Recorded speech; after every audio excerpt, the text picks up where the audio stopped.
নমস্কার বন্ধুরা, সবাই কেমন আছেন? আশা করি ভালো আছেন। চলুন শুরু করা যাক পিজির আবার একটা নতুন ব্লগ। এই ব্লগটা আপনাদের আরও ভালো সুবিধার জন্য করা। অনেকগুলো নতুন জিনিস দেখলাম, তাই ভাবলাম আপনাদেরকে আপডেট দিই, আপনাদের অনেক কাজে লাগবে। জল ট্যাঙ্কির পাশ দিয়ে যেই রাস্তাটা গেছে, ঠিক ওয়াশরুমের সামনে চলে আসবেন। ওর পাশেই আছে অনলাইন টিকিট কাউন্টার। যাদের হাতে স্মার্টফোন আছে তারা অবশ্যই রুগীর আধার কার্ড ক্যারি করে এর সামনে চলে আসবেন। খুব সহজে, খুব অল্প সময়ে আপনারা টিকিট বার করে নিতে পারবেন। ওখানে যে কিউআর কোডটা দিয়ে আছে, গুগলে গিয়ে সার্চ অপশানে সার্চ করলেই আপনাদের কাছে ফর্ম ভরার সমস্ত ডেটা চলে আসবে। ভরে নিয়ে আপনারা 2-4 জন থাকে, বেশি লাইন থাকে না, লাইন দিলেই কাজ হয়ে যাবে। এরপরে আর একটা আপডেট আপনাদের সাথে শেয়ার করি, যারা নতুন আছেন তাদের কাজে লাগবে। পুরনোদের জন্য তো আমি আগের ব্লগে বলেইছিলাম। দেখতে পাচ্ছেন এটা হলো 13 নম্বর রুম। ঠিক কার্ডিওর পাশেই আছে রুগী পরিজন প্রতীক্ষালয়।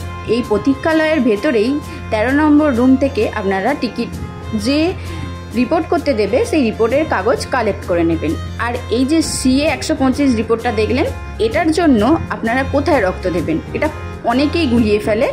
এটা আছে টিকিট কাউন্টারের ঠিক অপোজিটে, দেখতে পাচ্ছেন যেখানে রুগী ভর্তি হয় তার 1 নম্বর কাউন্টারে চলে যাবেন। ওখান থেকে এই ব্লাডটা কালেক্ট করা হয়। আমি প্রথমে খুঁজে পাচ্ছিলাম না, তাই ভাবলাম আপনাদেরকে দিয়ে রাখি, আপনাদের সুবিধা হবে। বিশেষ করে গাইনিক বিভাগের ম্যাক্সিমাম রিপোর্টের ব্লাড স্যাম্পেল এখানেই নেওয়া হয়। CA 125, AH 165 এরকম ধরনের। আর একটা নতুন জিনিস আপনাদেরকে আপডেট দিই, এই যে এক্স রে রিপোর্ট কোথায় হয় আপনারা নিশ্চয়ই জানেন, সেন্ট্রাল ল্যাবের একতলায়। তো ওখানে যাওয়ার জন্য এখন যেই ডাক্তার দেখাবেন তার কাছে এক্স রে রিপোর্টের যে ফর্মটা আছে ওটাই সই করে নিয়ে যাবেন, তাহলে খুব তাড়াতাড়ি আপনাদের এক্স রেটা হয়ে যাবে। এবার চলে এলাম সেন্ট্রাল ল্যাবের অপোজিটে যে রেমোটোলজি ডিপার্টমেন্ট আছে, ওখান থেকে আরও একটা নতুন পরীক্ষার আপডেট আপনাদেরকে দিই। তো রিপোর্টের কাগজ হলো 25 OH VTT D3।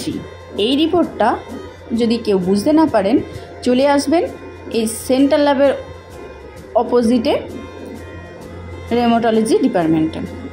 ওর যে কাঁচের ঘরের যে জানলাগুলো আছে, ওখান থেকে আপনারা ডেট নিয়ে রিপোর্ট বানিয়ে নেবেন। তো আপনাদের সুবিধার্থে আমি কিছু আপডেট দিয়ে দিলাম। আপনারা অবশ্যই ভিডিওটা পুরোটা দেখবেন, আপনাদের কাজে লাগবে। আর ন্যায্য মূল্যে ওষুধের দোকান থেকে আপনারা একটু টাইম ধরে দাঁড়িয়ে ওষুধ কালেক্ট করে নেবেন, অনেকটা ছাড়ে পেয়ে যাবেন। আজকের ভিডিও এখানেই। পরবর্তী নতুন আপডেটের জন্য রেডি থাকবেন। আমি আবার নতুন কিছু আপডেট পেলে অবশ্যই আপনাদের জানিয়ে দেব। ভালো থাকবেন, সুস্থ থাকবেন, পরিবারের সবাইকে সুস্থ রাখবেন। পিজিতে যদি হাতে টাইম থাকে অবশ্যই রুগীকে নিয়ে আসবেন। চিকিৎসা ভালো হয়, ভালো হয়ে যাবেই। আমার অনেক কাজে লেগেছে, তাই বললাম।